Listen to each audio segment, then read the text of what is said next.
Bueno, buenas tardes a todos y a todas. Un placer de estar aquí con ustedes, invitado por PIS Concreto, para mí un placer.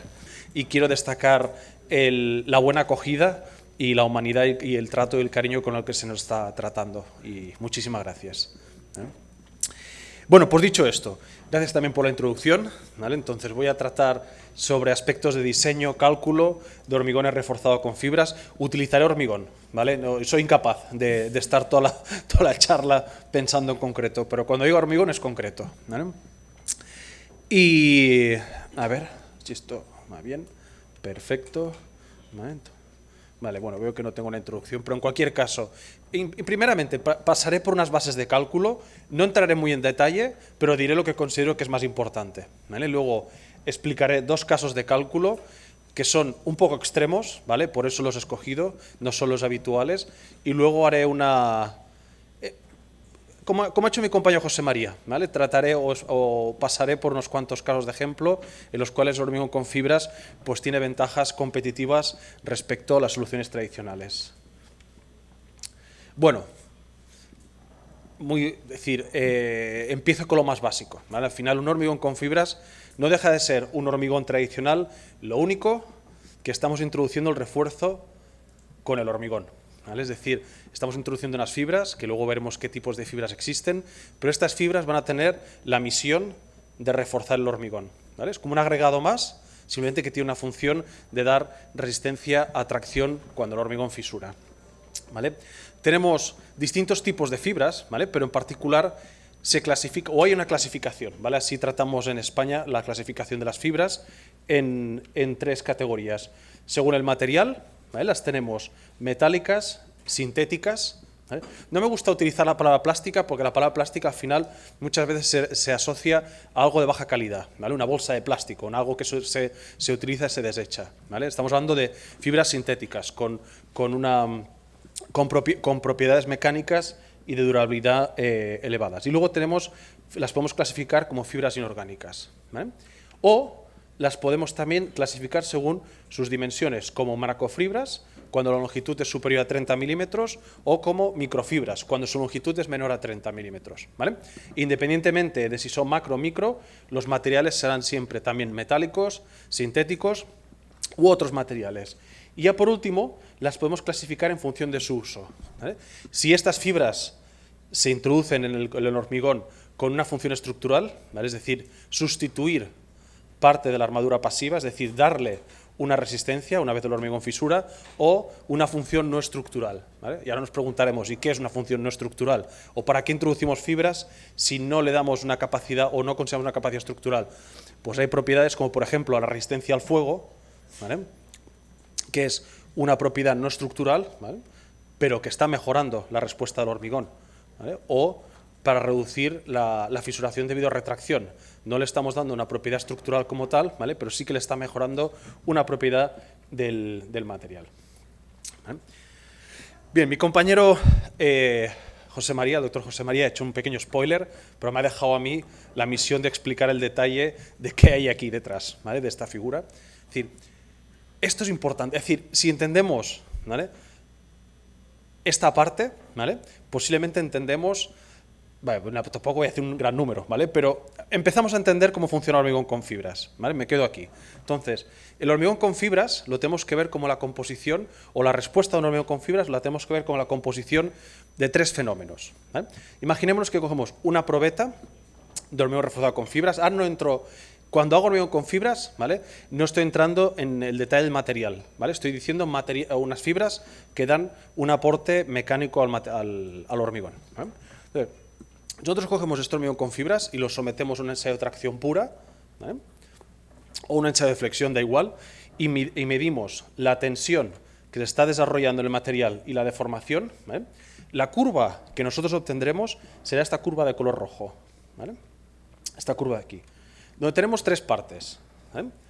Una primera parte, que es esta de color amarilla, bueno, o orange, ¿cómo se llama? Naranja, ¿vale?, que sería esta primera parte aquí, nos define todo el límite o toda la parte elástica hasta alcanzar la resistencia a fisuración, ¿vale? Entonces, esta primera fase, esta primera contribución nos la da solamente la matriz, ¿vale? Y aquí quiero destacar una cosa importante. La resistencia a tracción, ¿vale? El F sub CT, el F sub CTL, es decir, la resistencia a tracción nos la da la matriz, ¿vale? Nosotros, por mucho que echemos fibras, esta resistencia no va a subir, no va a cambiar. Esto cambia si mejoramos el curado, cambiamos el contenido de cemento, cambiamos el tipo de árido. Pero por el hecho de utilizar fibras, este valor no se incrementa, ¿vale? Lo digo, ¿vale? Porque está extendido, o se dice a veces, que se utilizan fibras antifisuración. No, ¿vale? El poner fibras no quiere decir que este valor vaya a aumentar. Es decir, si tiene que aparecer una fisura, aparecerá o no aparecerá, independientemente de que pongamos fibras, armadura pasiva. Esto solamente, ni aunque pongamos pretensado, ¿vale? Este valor solamente depende de la resistencia de atracción del material, ¿vale? Por lo tanto, utilizar el concepto fibras antifisuración o armadura antifisuración es incorrecto, ¿vale? Es como decir, voy a poner un refuerzo antisismo. Por el hecho de poner un refuerzo en el hormigón, no cambia la tectónica de placas, ¿vale? O sea, el sismo se va a producir igual. Otra cosa, ¿vale? Porque esto se utiliza, hacemos un abuso del lenguaje aquí, ¿vale? Entonces nosotros como técnicos, como ingenieros, tenemos que ser más finos, porque confunde, ¿vale? Hemos escuchado a veces, no, por el hecho de poner fibras no van a aparecer fisuras, y luego aparecen fisuras, y no me había dicho usted que eran fibras antifisuración.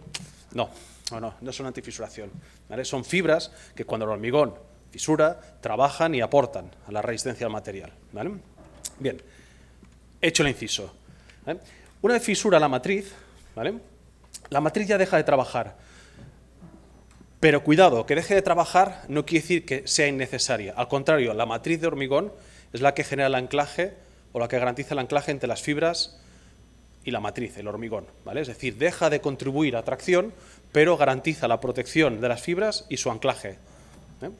Entonces, luego tenemos esta curva de color azul. Fíjate, esta curva de color azul representaría las fibras, en la cantidad y el material que sea, ¿eh?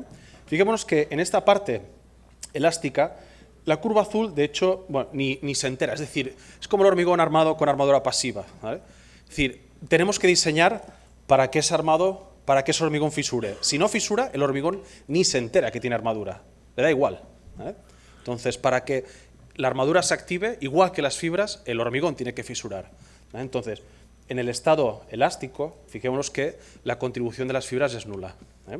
Pero, ¿qué pasa? En el momento que dice el hormigón, me ha parecido una fisura, evidentemente el hormigón no tiene un diálogo con las fibras, ¿no? Pero dice, oye, me he fisurado, ¿vale? No aguanto tracción. Entonces, las fibras, ¿vale?, es cuando empiezan a trabajar. En función del módulo de la fibra, en función del material, en función de la cuantía, esta curva, ¿vale?, crecerá más rápido, o su incremento de tensión por diferencial de deformación será mayor o menor en función del módulo y de la cantidad de fibras, ¿vale? Pero aquí no voy a entrar.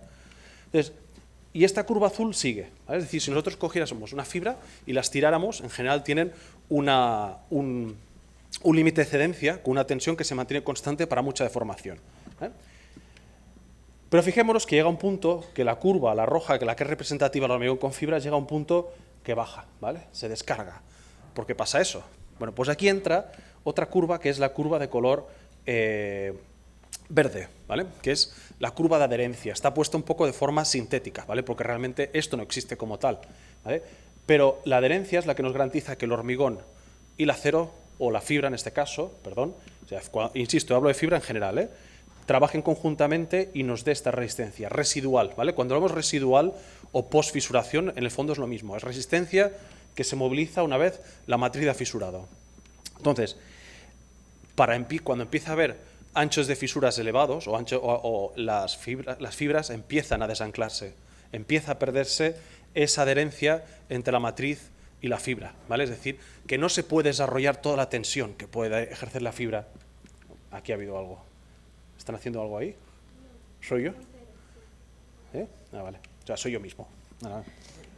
Vale. Entonces, fíjense que es una contribución negativa, es el desanclaje. Entonces, sumando la contribución verde más la contribución azul, que es la de las fibras, ¿vale?, tenemos esta curva que es de color rojo. Es decir, si fuéramos, no al infinito, ¿vale?, pero ya grandes deformaciones, evidentemente las fibras se desanclarán y tendremos una grieta, una macrofisura, y el hormigón con fibras ya solamente será hormigón, ¿vale?, pero las fibras no estarán reforzando, ¿vale? Entonces, este es el mecanismo mecánico del hormigón con fibras, ¿vale? Entonces, lo importante de aquí es que las fibras no se activan hasta que no fisura el hormigón, y que las fibras no incrementan la resistencia de tracción del hormigón. Eso es una propiedad del material, del hormigón, y si queremos mejorar la resistencia al hormigón, a tracción, lo cual es poco eficiente y es caro, lo único que tenemos que hacer, o lo que podemos hacer, es incrementar la cantidad de cemento y de árido grueso y su calidad, y curar bien, sobre todo curar bien. Pero esto no va a incrementar por hecho que introduzcamos fibras. Otra cosa es que a nosotros nos interesa tener un hormigón con endurecimiento, ¿vale? Es decir, un hormigón que una vez fisura se produce una caída, pero hemos puesto un tipo y una cantidad de fibra suficiente para que esta curva remonte e incluso tengamos resistencias residuales superiores a la de la matriz, pero ese material ya está fisurado. Pues bien, ¿y esto cómo lo tenemos en cuenta a nivel de cálculo? Porque aquí está un poco la diferencia, es decir, aprender a diseñar el hormigón reforzado con fibras, no decir, hasta ahora los pavimentos me dicen, o las soleras, que con 20 kilos metro cúbico de fibra metálica o 5 kilos metro cúbico de fibra sintética funcionan. En algunos casos sí, ¿vale? Pero en otros casos no. Dependerá del espesor, del tipo de carga, del apoyo. Lo que hay que hacer es un cálculo seccional, al cual no voy a entrar en detalle, ¿vale? Pero cuando el hormigón, ¿vale? Sabemos que es un material que se comporta muy bien a compresión, es muy noble, ¿vale? A compresión, mientras que a tracción funciona muy mal. De hecho, la relación entre la resistencia a tracción y la resistencia a compresión es del 1 a 10, ¿vale? A grosso modo. Entonces, ¿qué hemos hecho históricamente cuando tenemos una sección que está sujeta a un esfuerzo flector y un esfuerzo axil, o al menos flector, que genere tracciones?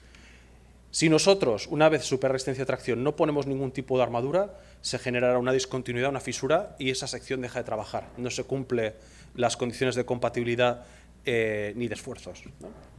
¿Qué se ha hecho históricamente? Pues poner barras. Las barras de acero lo que hacen es, puestas adecuadamente con el recubrimiento y en la dirección adecuada, lo que hace es interceptar estas fisuras y controlar el ancho de fisura y darnos ductilidad y otras propiedades. ¿Cómo funciona el hormigón con fibras? El hormigón con fibras lo que hace es, una vez aparece esta fisura, ¿vale? Tenemos todo un conjunto de fibras que están distribuidas en la matriz y lo que nos van a hacer es interceptar esa fisura y controlar el ancho de fisura, ¿vale? Pero fijaros, perdón que les tutee, es decir, que también me cuesta. Nosotros en España normalmente nos tuteamos así directamente, pero si a alguien le parece bien, que levante la mano y cambie el registro sin problema, ¿eh? Entonces, fijémonos, iré cambiando de lado de vez en cuando, ¿vale? Ahora voy a la izquierda. Entonces, las fibras, fíjense que interceptan toda la profundidad de la fisura, mientras que cuando utilizamos barras, aquí me hubiese faltado dibujar una barra, la fisura se intercepta en una zona concreta. A mí a veces me gusta decir que el hormigón armado, o el hormigón con fibras, al revés, es un hormigón armado pero de más baja eficiencia, porque la armadura pasiva la colocamos lo más alejado posible del bloque de compresiones. ¿Para qué? Para tener un mayor brazo mecánico y para reducir o permitir optimizar esa cantidad de armadura para un mismo flector, ¿vale? En cambio aquí no, las fibras estarán en toda la matriz, incluso en zonas donde están comprimidas y no nos interesa que haya fibras, ¿vale? Pues bueno, esto es un daño colateral de utilizar este material.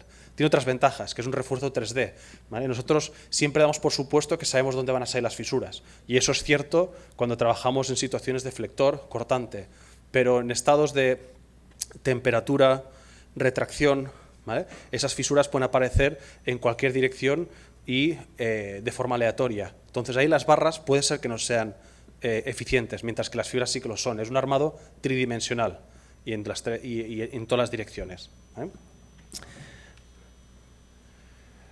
Bueno, simplemente, ¿vale? Aquí decir que, evidentemente, cuando nosotros escogemos un tamaño de fibra, ¿vale? Tiene que ser compatible con el tamaño del árido, ¿vale? Normalmente las recomendaciones, ¿vale? Lo que dices es que al menos la fibra tenga, o que el árido, el diámetro máximo del árido, sea la mitad que el tamaño de la fibra, ¿vale? Pero eso es por un tema de producción y también por un tema de anclaje, ¿vale? Si los áridos, ¿vale? Voy al caso extremo, si el árido tuviese el mismo diámetro que la longitud de la fibra, no habría matriz suficiente para envolver la fibra y no habría un anclaje suficiente, ¿vale? Bueno, hay muchas recomendaciones a nivel de fabricación, pero no voy a entrar. Lo que interesa es el cálculo aquí, ¿vale? También otros criterios es que a medida que aumenta el contenido de árido grueso en volumen, el contenido de fibras que podemos introducir es menor para mantener trabajabilidad, ¿vale? Bueno, las fibras, como les he dicho, es como un árido, ¿vale? Simplemente que ese árido tiene una función secundaria, que es la de reforzar el hormigón. Por lo tanto, ese árido irá en la cinta, como si fuese un árido, se mezclará, ¿vale? Y se tratará o se trabajará como si fuese un árido, ¿vale? Pero es un árido de los malos a nivel de fabricación, ¿vale? Es un árido que tiene un alto coeficiente de forma. O sea, que nosotros vamos a buscar un hormigón que sea dócil o trabajable, lo que nos interesa son áridos lo mayor o que sean de geometría tridimensional, ¿vale? O que sean tridimensionalmente homogéneos, es decir, áridos de río, por ejemplo, ¿vale? Áridos que no haya ninguna dimensión que exceda la otra, ¿vale? Esto hace que el hormigón sea más dócil. Pero la fibra no, al contrario, la fibra geométricamente, a nivel de producción del hormigón, es el peor árido, ¿vale? Es un árido lineal, ¿vale? Por eso a veces habrán visto que tanto en el formato de fibras sintéticas pues se consumen en cilindros, o las fibras metálicas que vienen también encoladas. ¿Para qué? Para que al menos durante la fase de producción no haya una dimensión predominante, ¿vale? Ya pasan a ser elementos. En el caso de fibras sintéticas es más bien un cilindro, ¿vale? Es algo más bien ya más redondo, ¿vale? Con todas las salvedades geométricas, evidentemente, y las fibras metálicas que vienen coladas ya no hay una dimensión lineal predominante, ¿no? Sino que hay dos dimensiones. Por lo tanto, se hace que sea un material mejor tratable, ¿eh? Bien, lo que caracteriza al hormigón reforzado con fibras es que las fibras le dan unas propiedades de resistencia a tracción. ¿Y qué pasa con la resistencia a compresión? ¿Modifica o no se modifica? Pues a no ser que utilicemos cantidades de fibras muy elevadas, ¿vale? La resistencia a compresión no se modifica, su valor, ¿vale? La magnitud de resistencia. Pero cuidado, tiene una ventaja el utilizar fibras, y es que si tenemos esta curva azul, sería un hormigón sin fibras, sin refuerzo, mientras que esta curva de color rojo, ¿vale? Sería con un 1% de fibras, ¿vale? Esto es un ejercicio teórico, pero bueno, es real, ¿eh? Fijémonos que la resistencia, el valor máximo no aumenta, pero fijémonos que una vez el hormigón fisura, tenemos una resistencia residual, o tenemos una resistencia residual también a compresión, ¿vale? Y esto es muy interesante. ¿Por qué? Porque nos da ductilidad, nos da capacidad de confinamiento en elementos comprimidos. Y esto es muy interesante. Se hablaba antes de sismo, por ejemplo, en zonas de nudos, vigas y columnas, ¿vale? En las cuales, debido al sismo, para garantizar redistribución de esfuerzos en caso de sismo, hay que utilizar elevadas densidades de armadura, ¿vale? Cercos, ¿vale? Para confinar el hormigón.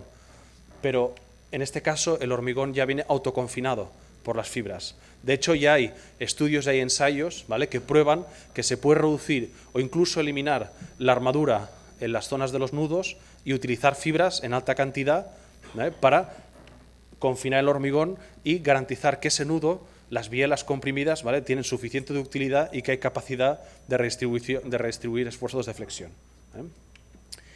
Y el módulo no lo cambia, ¿vale? El módulo, prácticamente las fibras, a no ser que utilicemos algunas fibras muy rígidas y en alta cantidad, el módulo no va a cambiar, ¿vale? Bien,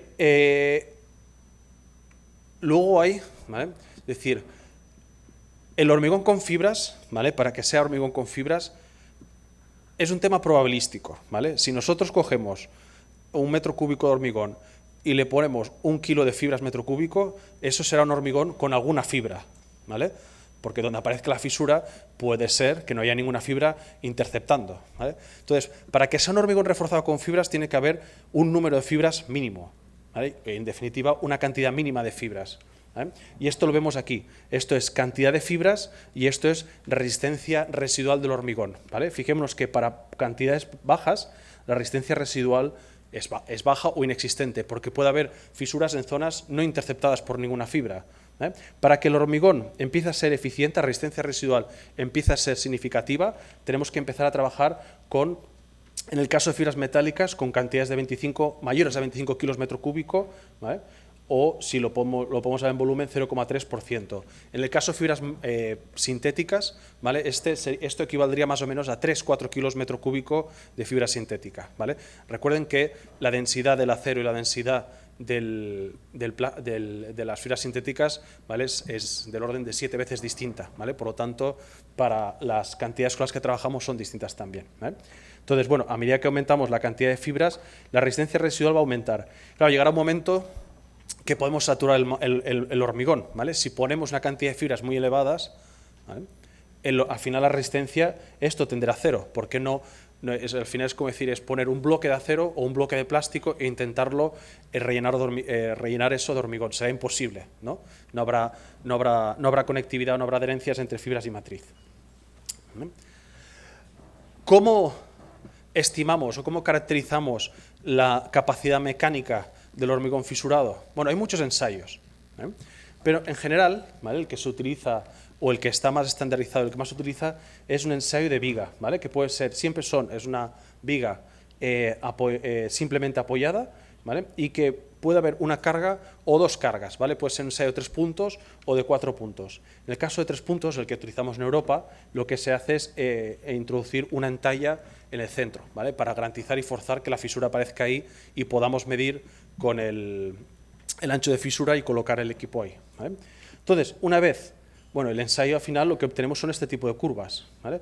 Curvas curvas que son ancho de fisura, ¿vale? Y resistencia residual, ¿vale? Una vez el hormigón ha fisurado.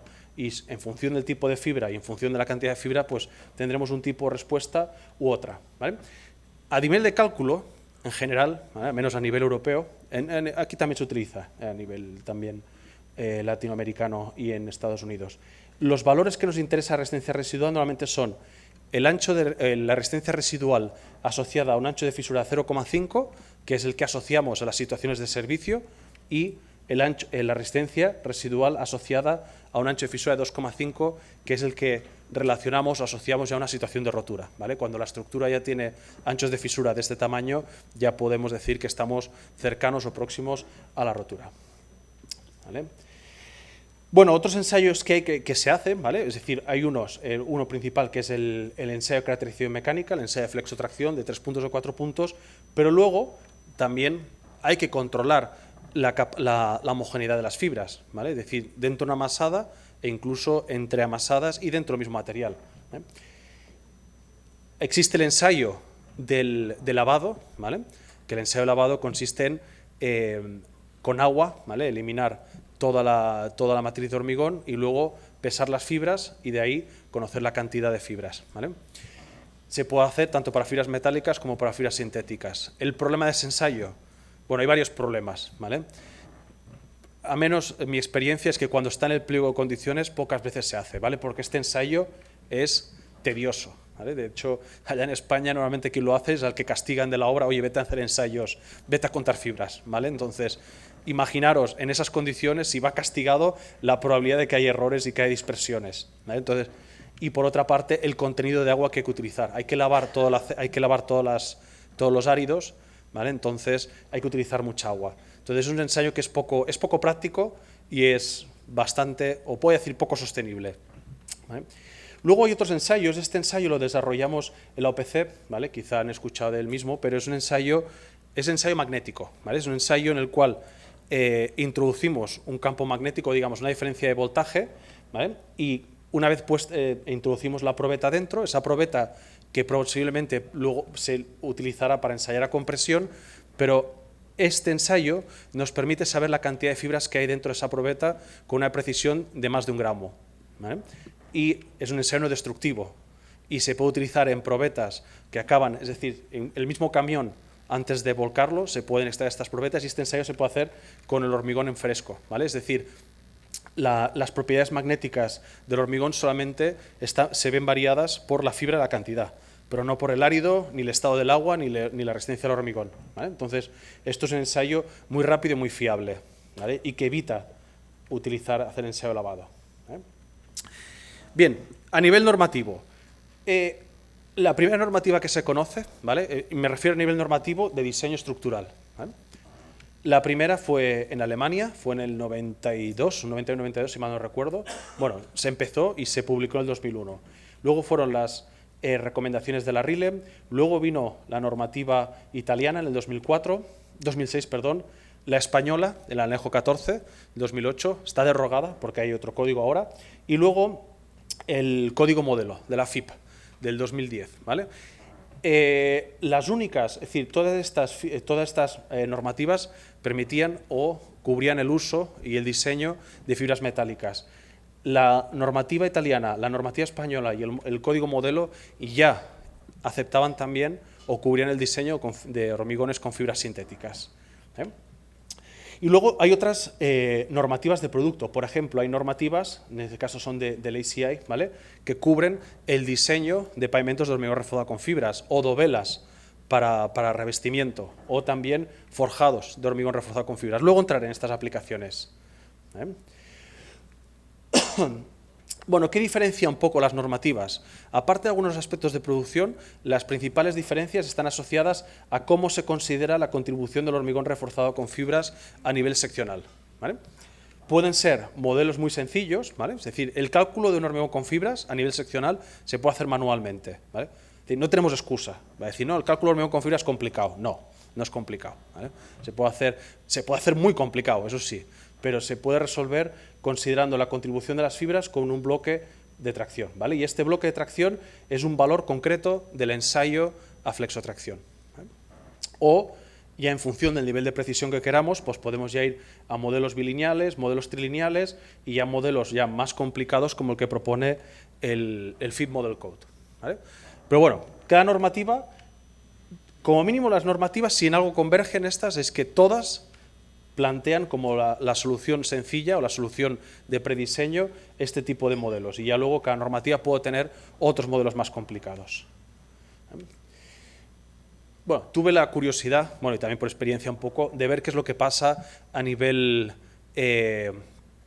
latinoamericano, ¿vale?, centro y sudamericano, en relación al uso de hormigón con fibras y evaluar un poco las normativas, ¿vale? Entonces, la normativa mexicana, ¿vale?, me corrige Raúl si me equivoco, ¿vale?, la normativa mexicana, ¿vale?, pues permite el uso de los dos tipos de fibras, tanto metálica como sintética. La sintética, eso sí, en unas condiciones concretas, ¿vale? Concretas, y es que para que pueda utilizarse fibra sintética en el cálculo estructural, ¿vale?, la longitud de esa fibra tiene que ser superior a 30 milímetros. Si no, no la podemos considerar en el cálculo. ¿Qué quiere decir no considerar en el cálculo? ¿Vale? Lo que quiere decir no considerar en el cálculo es decir que aunque pongamos esas fibras en el hormigón, ¿vale?, si esas fibras sintéticas, en el caso de la normativa mexicana, tienen menos de 30 milímetros de longitud, aunque sean las fibras con la mayor resistencia, es decir, son resistencia altísima, como esa longitud es menor a 30 milímetros, no la podemos considerar en el cálculo, es decir, la contribución de la fibra aquí sería cero, ¿vale? Eso se refiere. Cuando hablamos de la contribución estructural de las fibras es el aporte que tienen a nivel seccional. Bueno, esto en México, ¿vale? ¿Qué pasa en Colombia? Bueno, la colombiana, pues, no he sido capaz, ¿vale?, de ver si hay una normativa específica para hormigones con fibras, pero sí que la normativa colombiana, la de cálculo de estructuras, sí que reconoce la existencia del hormigón reforzado con fibras y luego refiere a unas normativas ASTM. Por lo tanto, doy por supuesto que si la normativa de cálculo de estructuras cita el hormigón reforzado con fibras, pues quiere decir también que el hormigón reforzado con fibras también se puede utilizar a nivel de diseño, ¿vale? Luego, si nos vamos aquí a Perú, ¿vale?, aquí territorio nacional, ¿vale?, en la normativa, ¿vale?, habla del uso, o permite al menos el uso de fibra metálica, ¿vale? No obstante, soy consciente que en algunos túneles, ¿vale?, mineros se están utilizando fibras sintéticas, ¿vale?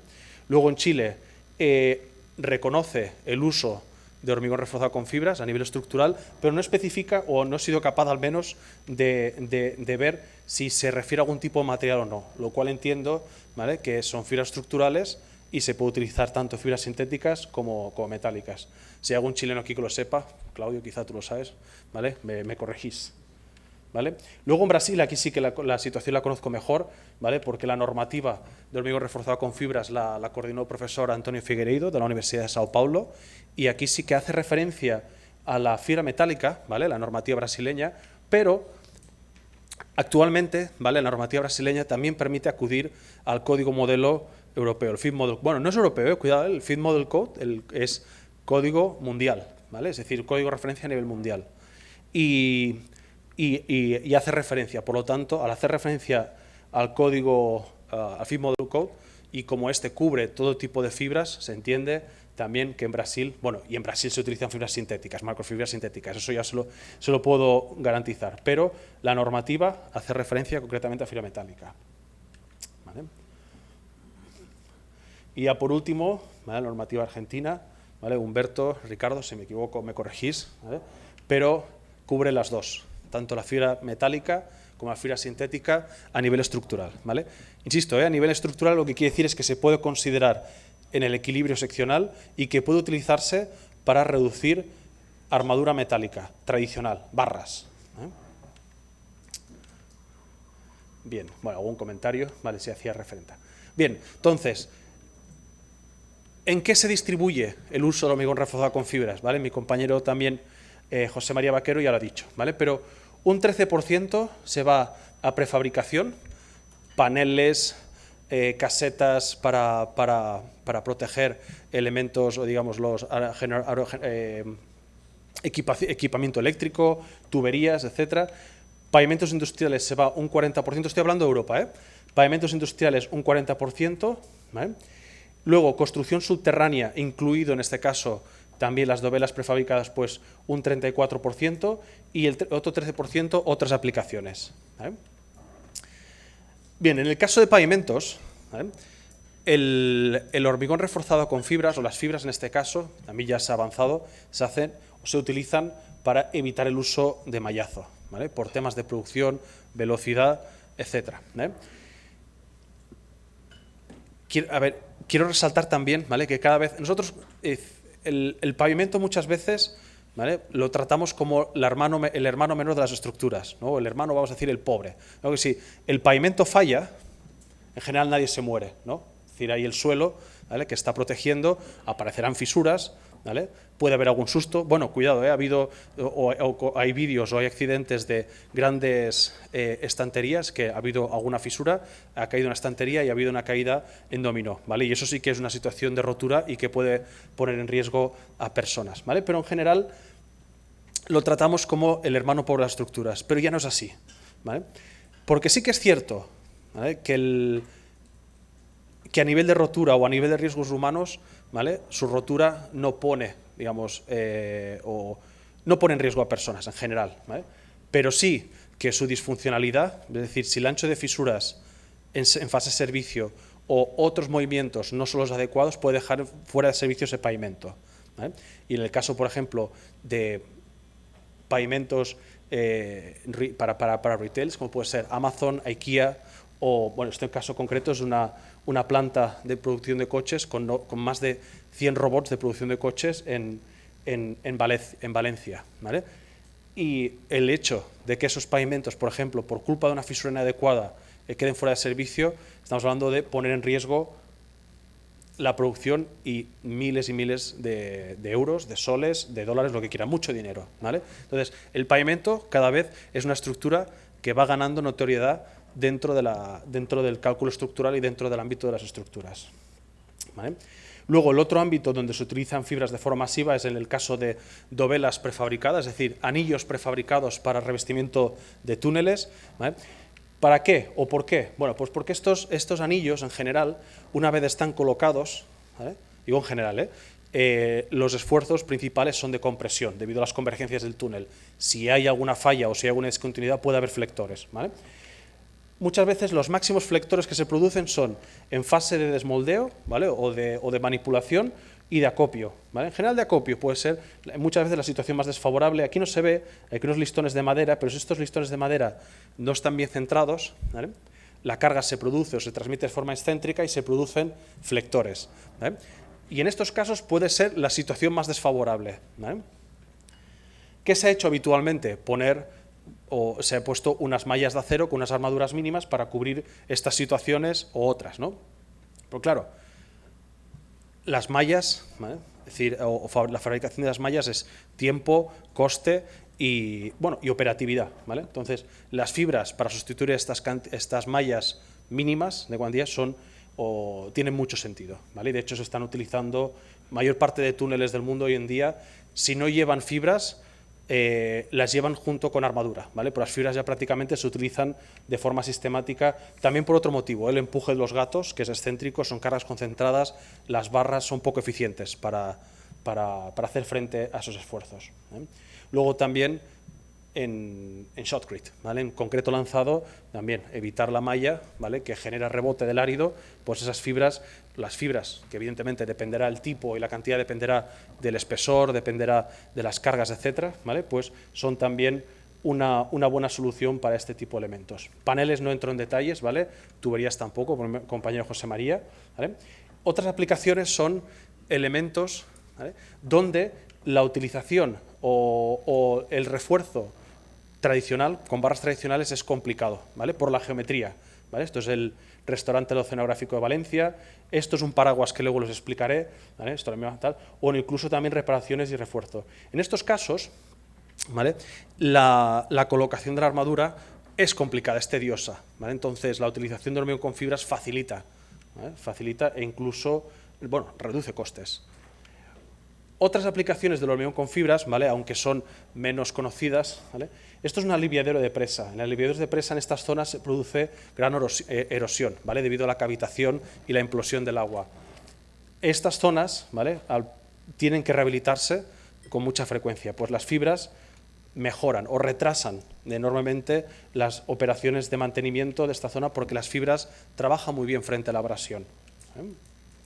Y luego, pues elementos arquitectónicos. Estos, bueno, quienes hayan estado en Barcelona lo habrán visto, ¿vale? Pero esto es una escultura, ¿vale? Y aquí las esquinas, ¿vale? Fíjense, esto es de hormigón.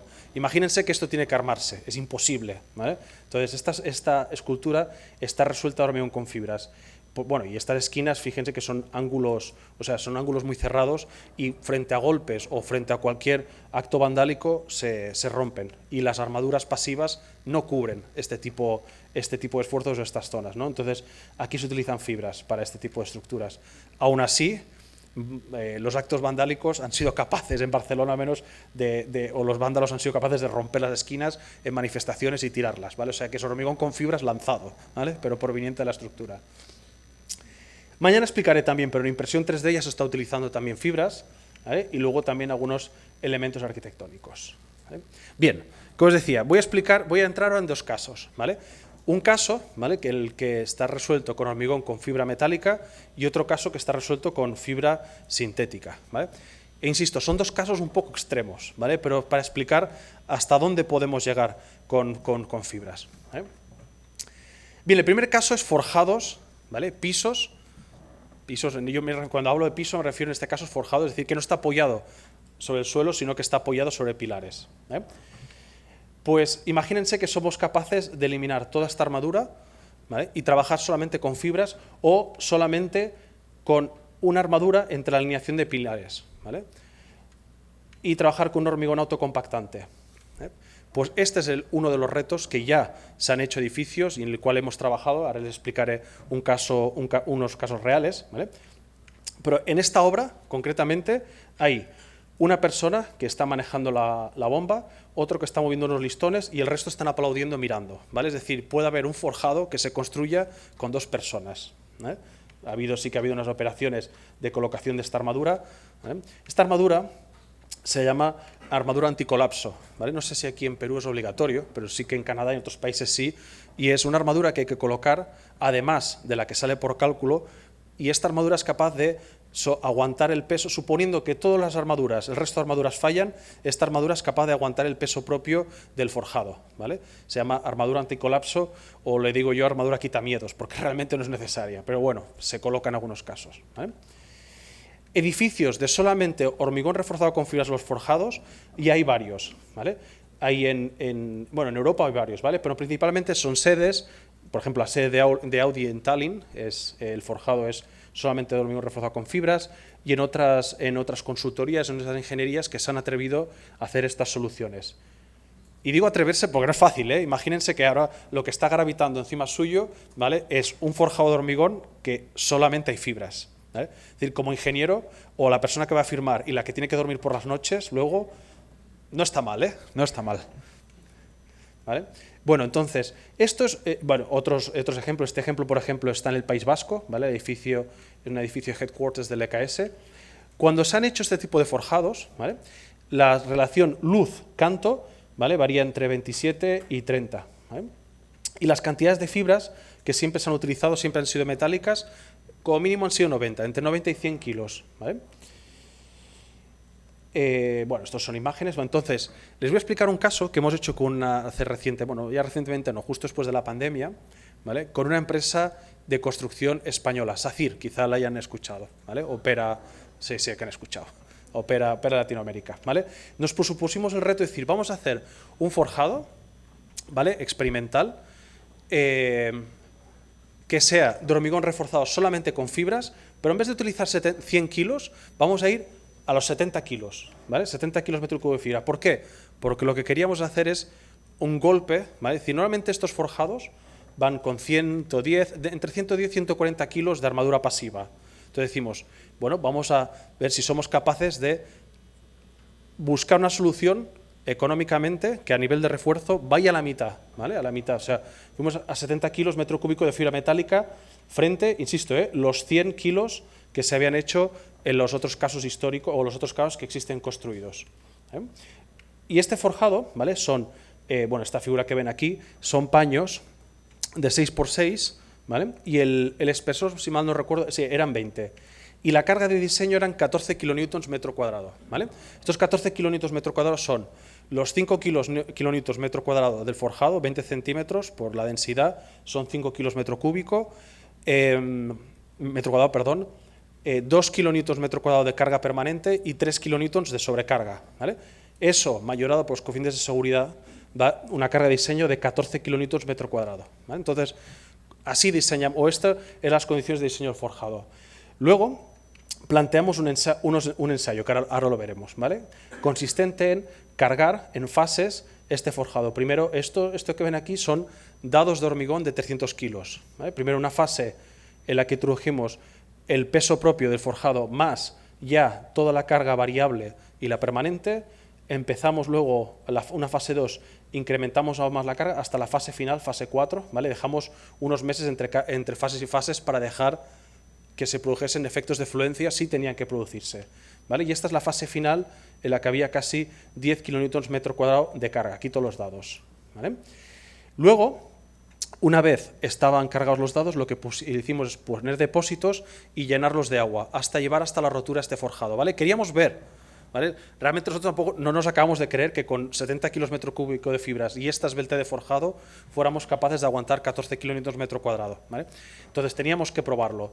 Entonces utilizamos depósitos que los íbamos llenando de agua gradualmente y viendo cómo iban a aparecer las fisuras.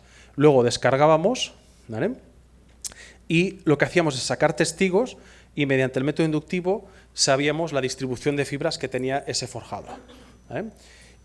No entro en el detalle, pero hicimos cálculos por elementos finitos para ver cómo se iba a producir la rotura. Fíjense que se aparecen las líneas de roturas de negativos, ¿vale? Esto es la cara superior, estos son momentos o tensiones de tracción, ¿vale? Asociadas a las líneas de momentos negativos, y si miráramos por la otra parte, veríamos por debajo, luego lo veremos en las imágenes, que también hay tensiones de tracción, ¿vale?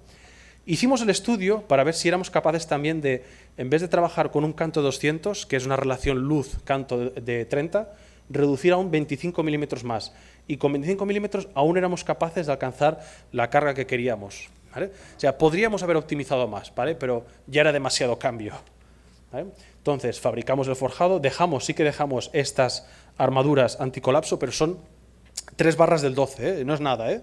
O sea, son unas barras que, en el caso que las fibras no funcionaran, son capaces de aguantar el peso propio del forjado si hubiese un colapso, ¿vale? No sé si aquí hay un vídeo. Ah, sí, mira, ¿vale? Para que vean, es un hormigón autocompactante con 70 kilos metro cúbico de fibra, ¿vale? Bueno, esto evidentemente se hormigonó en una hora, ¿vale? Y las fibras, las fibras vienen de los 70 kilos metro cúbico, viene aquí directamente el hormigón, evidentemente, ¿vale? Bien, esto es como quedó, ¿vale? Es decir, no hubo nada, es decir, solamente se volcó, se echó el hormigón, pero no hubo ni vibración, no hubo nada, eso porque era un hormigón autocompactante. Y hablaré de cosas buenas, pero también quiero hablar de las malas, de lo que sucedió, ¿vale? Sucedió, ¿vale?, en este forjado, y es que esto se construyó en febrero, ¿vale? Y justo después el mismo día, un día más tarde de fabricar el forjado, de construirlo, nevó, cosa que tiene un periodo de retorno de 10 años en Barcelona, ¿vale? Y se produjeron temperaturas bajo cero, que se producen muy poco en Barcelona, ¿eh? Estas fisuras son debido a dos cosas, que había un exceso de finos en la parte superior, ¿vale?, y debido también a la baja temperatura. No curamos ni protegimos, pero porque nunca se producen esas temperaturas en Barcelona, ¿vale? Y aparecieron estas fisuras. ¿Son preocupantes estas fisuras? No, estructuralmente no. Son feas, ¿vale?, no son bonitas, pero no afectan, ¿vale?, a la capacidad estructural. Bien, pues pasamos luego al proceso. Esto está bien anclado, ¿no? Sí. Al proceso de carga, ¿vale? Esto está visto desde arriba con la grúa. Cada dado de estos son 300 kilos, ¿vale?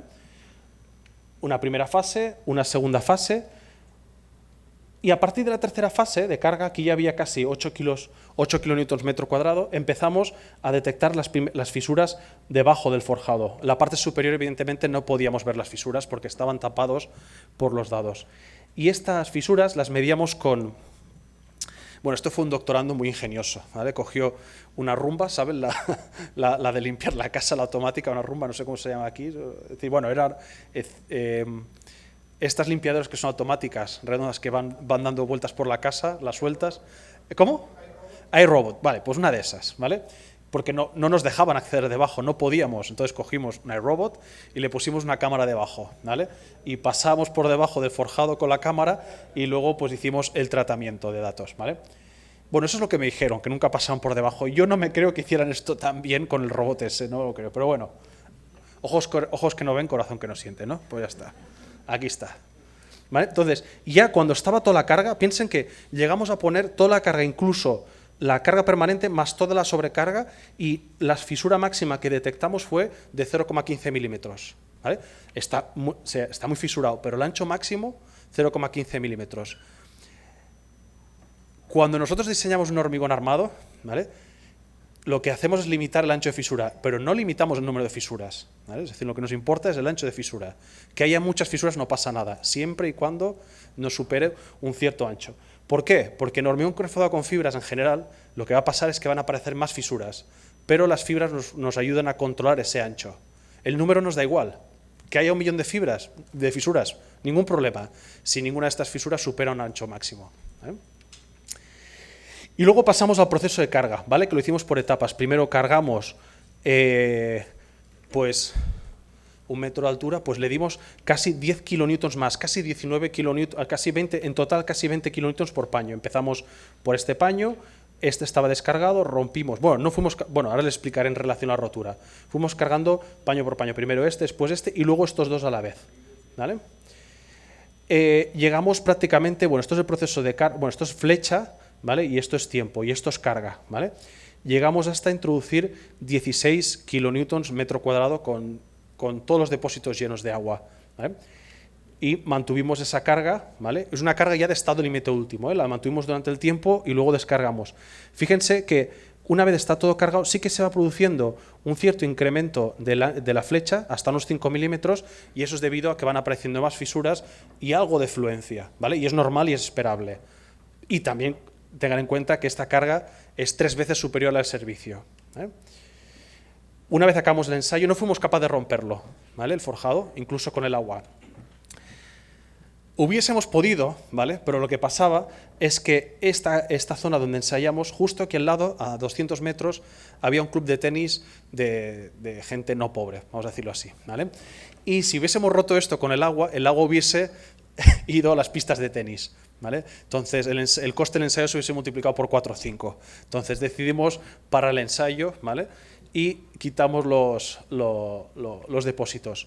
Alcanzamos 16 kilonewtons metro cuadrado, es decir, la carga encima superior a la mayorada, ¿vale? Y bueno, ya luego sí que pudimos acceder. Fíjense que aparecen las fisuras, ¿vale?, esperables en las zonas de momentos negativos, y debajo está muy fisurado, pero no roto, ¿eh? Y en ningún caso superó, si no mal no recuerdo, en ningún caso hubo una fisura superior a 1 milímetro, incluso para las cargas de rotura, Bueno, aquí una para que vean. Esto es que echamos agua para que se viesen mejor las fisuras. ¿Vale? Pues para poder romper el forjado tuvimos que ir a cargas horizontales, tuvimos que provocar sismo. No fuimos capaces de romper el forjado. Entonces, el mensaje que sacamos de esta experiencia, y que por eso SACIR ya lo está implementando, es que se pueden hacer forjados solamente con fibras, en este caso fibras metálicas. La pregunta es luego, podemos hacernos si es con fibras sintéticas, sería posible. Si me hace la pregunta, se la responderé, pero ahora no la voy a resolver. ¿Vale? Pero bueno, luego hemos hecho estudios de sostenibilidad, estudios de productividad. Si es para hacer solamente 2 plantas, no tiene sentido, ¿vale? Pero a medida que vamos incrementando el número de plantas, ¿vale? La reducción en tiempos de construcción crece exponencialmente, ¿vale? Hemos hecho cálculos de, por ejemplo, edificios que con soluciones tradicionales se tardaría 3 meses, pues podríamos resolverlo en un 50 y un 40% menos de tiempo. Y en ningún caso, ¿vale? Al eliminar la armadura sería un condicionante para poder avanzar, ¿vale?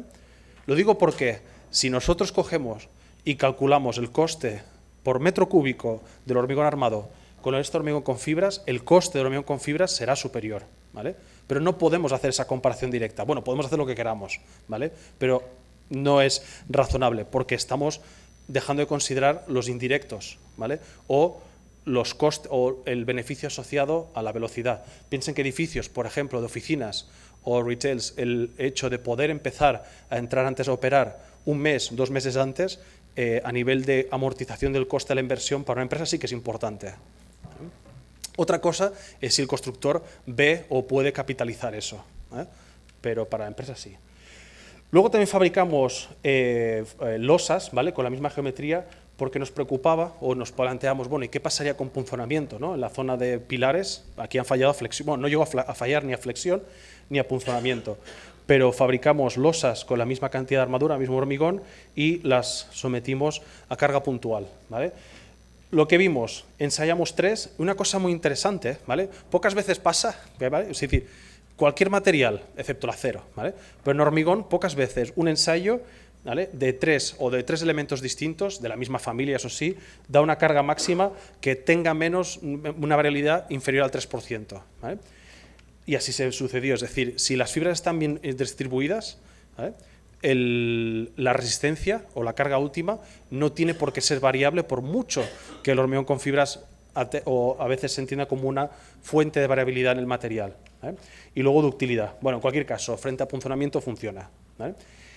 Respecto, les decía, también extraímos testigos, ¿vale? Es decir, esto fue la tesis doctoral de un estudiante, por lo tanto se trabajó a fondo y además había una empresa que estaba invirtiendo en esta tecnología, por lo tanto teníamos que hacer todos los ensayos posibles y sacar la máxima información. Sacamos testigos, ¿vale? Y luego con el equipo inductivo no tuvimos que romper nada, simplemente es poner ese testigo dentro de la bobina y en 10 segundos nos da la cantidad de fibras. ¿Qué vimos? 2 cosas interesantes, y es que la media de todos los testigos, ¿vale? La cantidad de fibras era 70, lo cual tiene sentido, ¿no? Nadie, es decir, el fabricante del hormigón puso otras fibras que tenía que poner. Pero sí que nos dimos cuenta que había más fibras si en el canto la sección era de 20, ¿vale? Pues si dividimos entre 10 centímetros la parte inferior y 10 centímetros la parte superior, había más fibras en la parte inferior, ¿vale? Del orden de un 30%. Es decir, ¿las fibras estaban todas? Sí. ¿Estaban uniformemente distribuidas en el espacio, en superficie? Sí. Pero en altura no. Había algo de segregación, ¿vale? No sabemos por qué, pero se produjo, ¿vale? Pero bueno, el ensayo inductivo, ¿vale? Y este estudio nos permitió hacer este análisis. ¿Quiere decir que esto tiene que pasar entre los forjados? No necesariamente. Fue en este caso, seguramente porque era un autocompactante, pasaron cosas, ¿vale? Pero en cualquier caso, la carga, la resistencia alcanzó y la superó, ¿vale? Lo que quiere decir también es que si el forjado o la estructura está bien calculada, el hormigón con fibras, ¿vale? Tiene coeficientes de seguridad intrínsecos que nos cubren estas incertidumbres, ¿vale? O estas variabilidades que se pueden producir, ¿vale? Voy a ver un poco, hidratarme, si no les importa. ¿Cómo voy? ¿Bien? Os la saco yo a vosotros, ¿no? Me las he guardado para que me las saquéis. Bien. Vale, el siguiente ejemplo, ¿vale? Ahora voy a pasar a otra, También es un caso extremo, ¿vale? Es decir, un caso extremo, digamos, un caso ya de una responsabilidad estructural o ya de un nivel de aplicación avanzado. Esto, ¿vale? Esto ya es la obra acabada, ¿vale? Pero esto es un paraguas que está en el norte de España, en Asturias, es el más grande del mundo, ¿vale? Era entrar en los detalles. Y bueno, pongo la figura, si me gusta presentarle, para decir, tiene su mérito, ¿vale? Es Ildefonso Sánchez del Río, ¿vale? Fue ingeniero civil y, bueno, era ingeniero de época, ¿vale? De los que hacían cosas relevantes, ¿vale? Y que sabían de estructuras, sabían de hidráulica, sabían de matemáticas, sabían resolver ecuaciones diferenciales, tenían carácter, tenían de todo, ¿vale? Y es verdad, conozco su obra y la verdad es que era una persona muy ingeniosa. Fue el fundador de Dragados también. ¿Dragados lo conocen? ¿Les suena la empresa del grupo ACS? Presidente Florentino Pérez, presidente del Real Madrid, ¿sí? Pues él fue fundador de Dragados. Lo que pasa es que era muy buen ingeniero, pero mal gestor económico, ¿vale? Entonces, la presidencia de la empresa dijeron, oye, sigue pensando, sigue diseñando y los dineros ya los manejamos nosotros. Entonces, este paraguas, ¿vale? Es este de aquí. Es un conjunto de paraguas que se construyó en los años 70 y que albergaba el mercado, era un mercado de ganado bovino en Pola de Siero, en Asturias, ¿vale? Eran 4 paraguas, ¿vale? Aquí hay uno pequeño, ¿vale? Este pequeño es experimental, pero estos paraguas eran de sección cuadrada y tenían 20 metros de diámetro, ¿vale? Y este paraguas, que fue el mayor, de base octogonal, y 40 metros de diámetro, ¿vale? Ahora veremos los planos. Aquí viene una foto de época, ¿vale? Aquí están todas las vacas, ¿vale? Es decir, aquí venía en el fondo a vender ganado, era lo que se venía a hacer, ¿vale? El suelo, ¿vale? no está asfaltado, era terreno, era suelo, ¿vale? Entonces, imagínense, ¿vale? No solamente el olor, sino lo que puede producir los orines, y ahora lo veremos, ahora les explicaré luego por qué, lo que puede producir los orines en la estructura, ¿vale? En los años, entre el 2010 y 2012, ¿vale? Bueno, evidentemente, luego ya el mercado de ganado duró durante 20 años. Luego, aquí, había la estación de autobuses, o esta estructura servía como refugio, ¿vale? Para la gente que está esperando los autobuses. Esto pasó a ser la estación de autobuses a partir de los años 90 y ahora lo sigue siendo, ¿vale? ¿Qué es lo que pasó? Se están produciendo problemas de corrosión por carbonatación, ¿vale? Es decir, aquí el mar en esta zona está a más de 150 kilómetros de distancia, pero se está produciendo carbonatación y corrosión de las armaduras. Y lo que estaba haciendo, se está produciendo salto del recubrimiento, ¿vale? Y estas piezas pues caían encima de los transeúntes, lo cual era un peligro. No de ruina de la estructura, pero sí de serviciabilidad. En este caso, la serviciabilidad implicaba pues el flujo sanguíneo de los que pasaban, ¿vale? Porque si esto te cae en la cabeza te puede matar, ¿vale? No pasó, pero hubo que poner una malla para proteger y ya llegó un momento, ¿vale? En el cual el ayuntamiento estaba planteándose tirar la estructura, ¿vale? Lo cual hubiese sido un drama, ¿vale? Un drama desde el punto de vista arquitectónico y de la historia de la ingeniería, porque, insisto, este paraguas sigue siendo el mayor en diámetro del mundo, ¿vale? Entonces, este paraguas, ¿vale? tiene un pilar, ¿vale? Este paraguas, insisto, tiene 40 metros de diámetro y son unos nervios, ¿vale? Son unas vigas que están armadas que arrancan con un espesor o con un canto de 25 centímetros y, si mal no recuerdo, son 15 centímetros en los extremos, ¿vale? Es decir, son unas vigas de geometría telescópica, ¿vale? Y luego hay una membrana de hormigón armado que tiene solamente 4 centímetros de espesor, ¿vale? Y esta membrana lo que hace, tiene doble función: proteger, ¿vale? De las lluvias y de los vientos, y por otra parte garantizar el equilibrio de esta estructura. Si esta membrana no existiese, es una catenaria, estas vigas trabajarían como ménsulas y no aguantan su peso propio. No están diseñadas ni el espesor ni el armado para aguantar su propio peso, ¿vale? Entonces esta malla tiene la función de garantizar la estabilidad y proteger, ¿vale? Una función estructural de equilibrio, ¿vale? Y otra función de serviciabilidad, ¿vale? Y tiene una cimentación muy exigua, tiene solamente 5,5 metros de diámetro, es muy pequeño, es circular, ¿vale? Este paraguas, bueno, aparte de este problema de durabilidad, le pasaron 2 cosas más. La cimentación, ¿vale? tiene muy poco diámetro. Esto es un registro, ¿vale?, del Instituto Meteorológico de España. Y en los años 80, ¿vale?, esto es 1870, en el año 1870 no estaba la estructura, pero se detectaron vientos de la zona de 210 kilómetros por hora, muy inusual.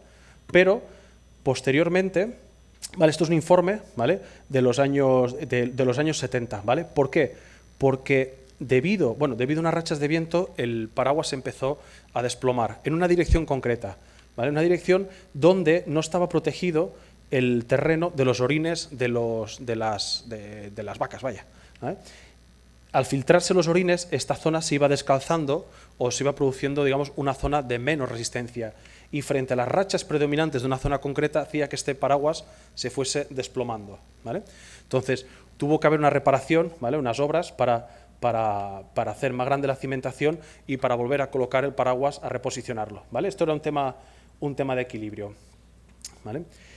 ¿Cómo funciona este paraguas? Es curioso, ¿eh? Es decir, este paraguas, de hecho, durante la construcción, en el momento que sacaron los puntales, ahora lo veremos, la estructura estaba en situación de ruina, ¿vale?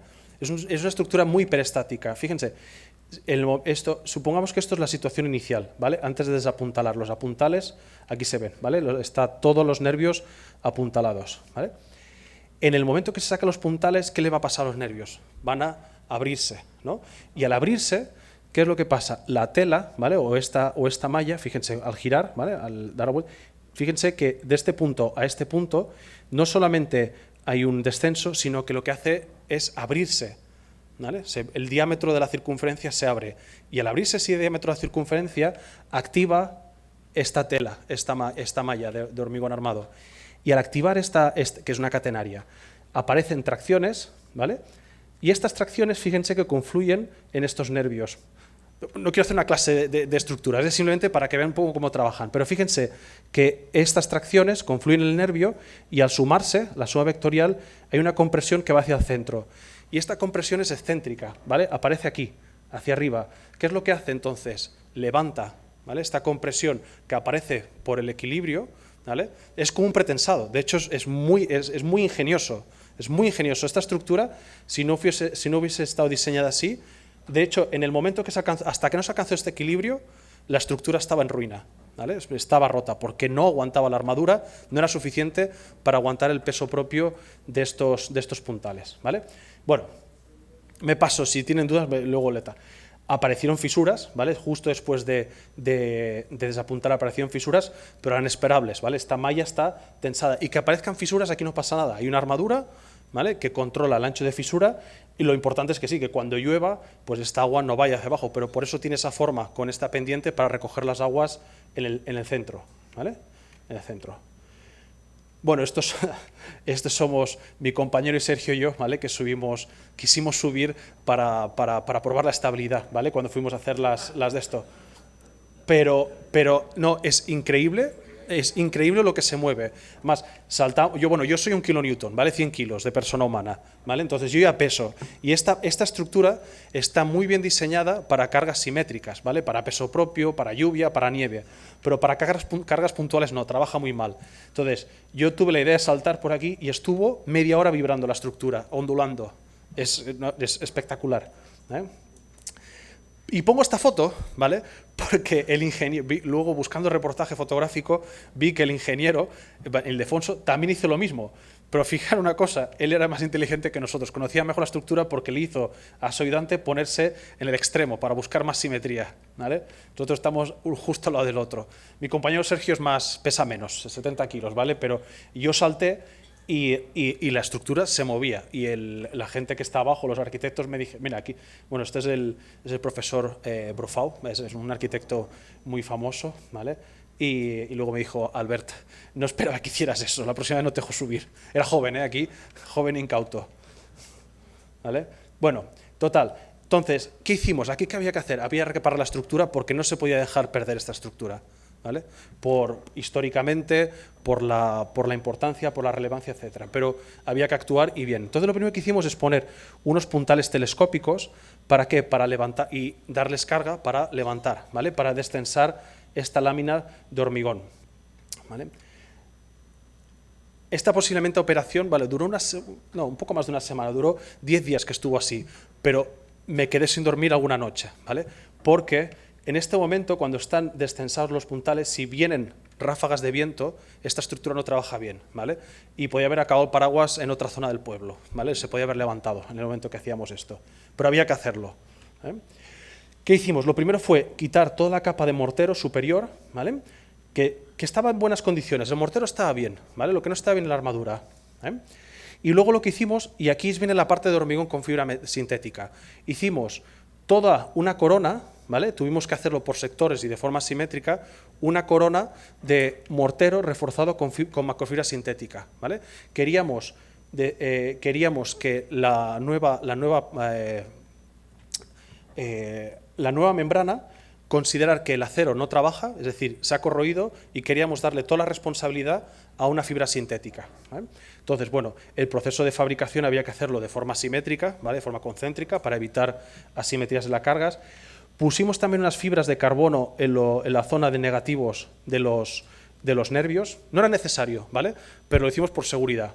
Bueno, por seguridad y tranquilidad, y luego les explico por qué también, ¿vale? Y luego luego reparamos, bueno, simplemente o tratamos la armadura, no se pudo recuperar, la dimos por perdida, ¿vale? Pero al menos limpiar, sanear y evitar que el proceso de corrosión siguiese, ¿vale? Y pusimos también unas bandas de FRP, ¿vale? De refuerzo de fibra de carbono abajo en la tela. ¿Eran necesarias? No, ¿vale? Con la solución de hormigón con fibra sintética era suficiente, pero durante la reparación nos dijeron que el arquitecto había decidido que esta zona sería para el recreo de los niños, ¿vale? Entonces dijimos, hay que seguir durmiendo tranquilos, ¿no? Entonces, no era necesaria, ¿vale? Entonces pusimos estas láminas que son capaces de aguantar el peso propio de la lámina, suponiendo que no trabajan ni los nervios ni la hormigón con fibra sintética, ¿vale? Bueno, aquí para que vean todos los productos, bueno, en este caso, tanto las fibras como el mortero, aquí lo vemos, es un mortero elástico también, porque no podía ser rígido, porque si no se hubiese fisurado. En este caso, sí, nos lo proveyó Mapei, tanto las fibras como este mortero, ¿vale? Luego, aquí se ve mejor, ¿vale? Se demolió toda la estructura que había existente, que era como decía, era la antigua estación, ¿vale? Y esto es lo que hay ahora, ¿vale? Bueno, a veces pienso que es un agujero negro esto, ¿eh? Esto es una visión desde arriba, ¿vale? Pero esto es el paraguas, ya reparado, se ha reproducido, esto es como digo, una zona de recreo, ¿vale? Y bueno, se han iluminado, yo creo que los arquitectos lo han hecho muy bien, perdón, ¿vale? Y bueno, la obra ya está acabada desde hace 3 años, está en servicio, ha ganado varios premios, ¿vale? Por tanto, la solución que se ha propuesto estructural como el material que se ha utilizado, que es innovador, ¿vale? Bien, entonces, ya un poco para acabar, ¿vale? Insisto, han sido 2 casos un poco extremos, ¿vale? Pero creía que era interesante explicarles hasta dónde, ¿no? El alcance que tienen estos materiales. ¿Dónde estamos utilizando también fibras, en este caso sintéticas? En barreras New Jersey, ¿vale? Las estamos utilizando para eliminar la armadura, ¿vale? Y para acelerar los procesos de construcción. En este caso, a ver, mejor estas imágenes, vale, es una imagen mejor, ¿vale? Son fibras sintéticas, ¿vale? Y hemos hecho pruebas incluso de impacto. A ver, si el vídeo debe funcionar. Hemos hecho simulaciones, etcétera. ¿Te importa apretar el vídeo? Yo creo que... Vale, esto es un ensayo de impacto de un coche sobre una barrera New Jersey. Son ensayos caros, ¿eh? Se hacen muy pocos, pero teníamos que verificar que las fibras sintéticas eran eficientes para este tipo de estructuras o para este tipo de elementos. El coche, ¿vale? Es un ensayo, evidentemente está en cámara lenta, llega a 100 km por hora a un ángulo de 20 grados respecto a la barrera New Jersey, y las condiciones para que se dé como ensayo que es válido es que el coche vuelva a la traza, como podemos ver aquí, volando, pero vuelve a la traza, ¿vale? Y que, aunque parece muy espectacular, todo esto son cristales. Lo que no tiene que producirse tampoco es ningún desprendimiento de cascotes de hormigón, ¿vale? Porque pasa, y ha pasado a veces, que cascotes de hormigón van al carril contrario y cavan en el pecho, en la cabeza de la pobre persona que va en el otro sentido, ¿vale? Entonces, ¿veis? Se reconduce el coche, ¿eh? Ha volado, pero el coche se reconduce. Y esos son los 2 condicionantes que se le pide a una barrera New Jersey. Antes hemos hablado también de uso de fibras de vidrio. Este es el edificio Diagonal Cero de Barcelona, ¿vale?, que se inauguró hace 2 años. Fue un diseño de una arquitecta francesa con ciertos caprichos, ¿vale? Y uno de los caprichos que tenía es que todo el exterior, toda la fachada tenía que estar hecha de unos elementos prefabricados, cada elemento prefabricado con una geometría particular y distinta, ¿vale? Entonces tuvimos que plantear hormigón reforzado con fibra de vidrio proyectada, ¿vale? Son paneles de fibra de vidrio, ¿vale? Y bueno, tuvimos que hacer simulaciones numéricas porque en esta zona, ya no tanto por el material, ¿vale?, sino por el riesgo estructural que tienen estos paneles, bueno, a la altura de 100 metros, 110 si mal no recuerdo, por normativa, ¿vale?, hay que considerar rachas de vientos de hasta 180 km por hora, ¿vale? Tuvimos que diseñar también los anclajes, ¿vale? Y tuvimos muchas discusiones en este caso con el constructor diciendo, bueno, yo vivo en Barcelona durante 60 años y nunca he visto rachas superiores a 60 kilómetros. Y decíamos, sí, que la normativa lo dice, puede pasar, o el periodo de retorno, etcétera, ¿no? Fue inaugurar el edificio, ¿vale?, y el día siguiente, a los 2 días, se produjo el huracán Gloria, bueno, una tormenta Gloria, que se le llamó en aquel momento, y hubo rachas de 160 km por hora, es decir, más de las que tocaba incluso por normativa. Y han aguantado, están ahí sin ningún problema, pero bueno, esto es una anécdota, ¿vale? Esto es el edificio ya acabado, ¿vale?, pero todo esto son paneles prefabricados, cada uno con geometría distinta, o sea, no hay ninguno repetido, los produjo una empresa catalana, Concretus, ¿vale? Y bueno, evidentemente tuvimos que hacer pruebas de carga, las hicimos en este caso con sacos para simular presión y bueno, el mensaje es que el hormigón con fibra de vidrio proyectada funcionó, ¿vale? Otro caso, ¿vale? Este caso es un prefabricado muy particular, ¿vale? Son las placas de apoyo de los contenedores de la ciudad de París, ¿vale? ¿Qué les pasaba? Bueno, es decir, estas placas, ¿vale?, le dan golpes los coches. Cuando viene el camión, cuando viene el camión de la basura, recoge y vuelve a dejar el container, lo hace con rapidez. Evidentemente, el conductor del camión quiere acabar rápido, ¿no? Entonces, carga, descarga, pero lo hace sin ningún cuidado. Entonces, lo que pasaba en estos elementos, estos ya son de los nuevos, se rompían porque la armadura pasiva, la longitudinal, no es capaz de armar todas las esquinas ni todos los bordes, ¿no? Entonces, hicimos una nueva solución que estaba hecha con fibra sintética. Sintética también, ¿por qué? Porque los containers pues tienen productos que son corrosivos, ¿no?, y queríamos dar durabilidad. Entonces, bueno, pues el ensayo que era más representativo en este caso, ¿le importa apretar el vídeo? El ensayo más representativo que hicimos fue coger y dejarlo caer, ¿vale?, como si fuese el conductor del camión que tiene prisa. Pesaba 600 kilos, el container estaba cargado, pues lo repetimos 200 veces, ¿vale?, para simular la situación. No es accidental, ¿vale?, pero una situación de carga que ponía en estrés la pieza. Piensen que había que construir, si no recuerdo mal, unas 20.000 piezas, ¿vale?, y cada pieza cuesta mucho dinero, por lo tanto el diseño tenía que hacerse bien, ¿vale?, por los temas económicos, ¿vale? Bueno, ya para acabar, ¿vale?, pero bueno, otras aplicaciones del hormigón reforzado con fibras también en elementos pretensados, ¿vale?, dovelas, etc., ya los he visto, ¿vale?, la hemos hablado. Ahora lo que se está haciendo, ¿vale?, a nivel de innovación es intentar, y dentro del ámbito de la circularidad y sostenibilidad, es utilizar fibras textiles, ¿vale?, de los tejidos para introducirlas en el hormigón, ¿vale? Pero cuidado, no pensando, porque antes por la mañana lo has dicho, José, ¿no? Entonces intentamos poner de todo, utilizar el hormigón como si fuese una basura, como si fuera un basurero, poner de todo, hay reciclados, vidrio, pelos, de todo. No se vale, ¿vale? Lo que pongamos en el hormigón, no tiene que molestarle, ¿vale? Es decir, no tiene que mermar ninguna de su propiedad, sino al menos mejorar alguna. En este caso, utilizar la fibra textiles de algodón tratadas adecuadamente no reduce ninguna de sus propiedades, pero sí que mejora su resistencia frente a fisuración a edades tempranas, ¿vale? Porque las fibras, hay muchas, hay millones, ¿vale?, y son capaces de coser bien las fisuras que se producen por retracción a edad temprana.